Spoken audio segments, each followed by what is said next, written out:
Let's begin with the situation in Gaza. 1 year, 1 month and 2 days since the outbreak of conflict. We're hearing about 3 separate Israeli strikes. One on a school turned shelter in Gaza City, which has killed at least 16 people. 2 journalists, a pregnant woman and a child reported to have been amongst the dead.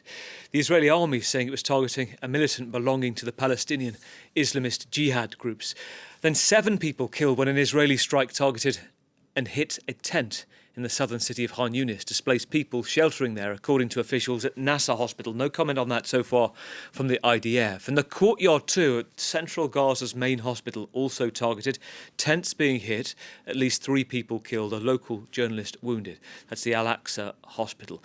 Now, all this coming as we're getting word that the Qatar government, a key mediator in the ceasefire in Gaza, will no longer carry out the role. We're hearing this from AFP, Agence France Presse Agency, quoting senior diplomatic sources, also reporting that Qatari officials have told Hamas that it's no longer welcome in its political office in Doha. No surprise, perhaps, because there was pressure from Washington.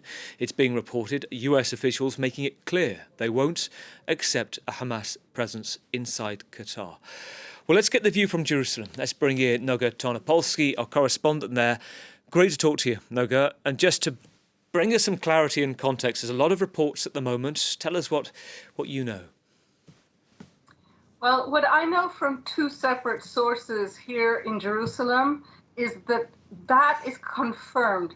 The fact that Qatar has asked Hamas to leave Doha, the site where Hamas leadership has been very happily ensconced for almost 15 years now.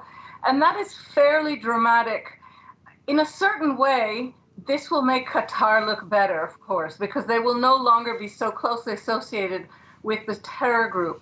But on the other hand, Qatar has very successfully parlayed the disaster in Israel and in Palestine into a powerful leverage by appearing to be fair mediators. So in a way, saying that they're giving up on that they no longer will have that role, is also conceding, in part, the defeat of that effort on their part. What strikes me, Noga, is interesting right now is the choreography, because when we're looking at the US presidency and the changeover and a lot of analysts talking about this lame duck period for Joe Biden right now, are we looking at gears that have been in motion for a while with recent trips from Antony Blinken to the Middle East? Have you heard reports of this for some time, that this was going to happen? What's your understanding of how it's led to this point?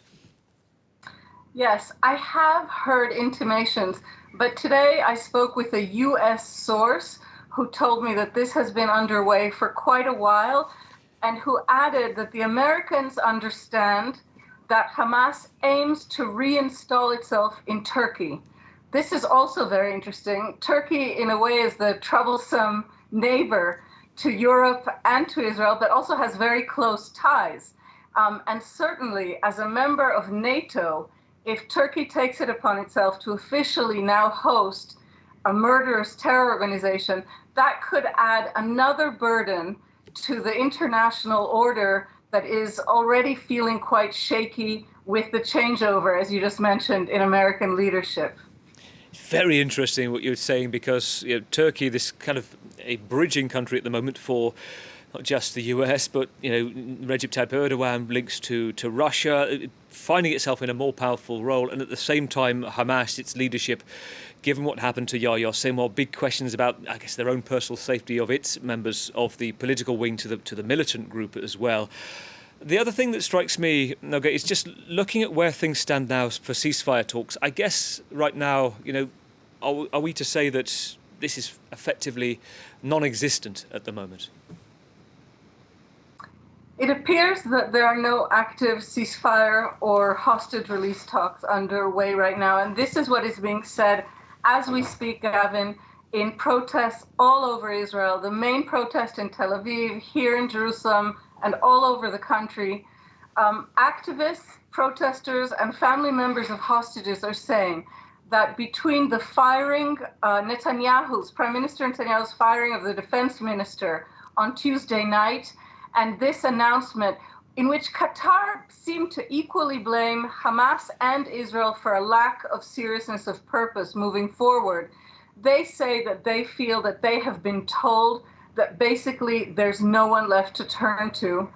That said, I know that the Americans and the French government continue to work on this, and Egypt now is going to have the primary role as a regional mediator. So I don't think it's all lost, but I think we're at a very low point right now. It's exactly 400 days since the Hamas attack of October 7th today. Noga, it's great to have that context. Great to talk to you. Noga Tarnopolsky, our correspondent in Jerusalem.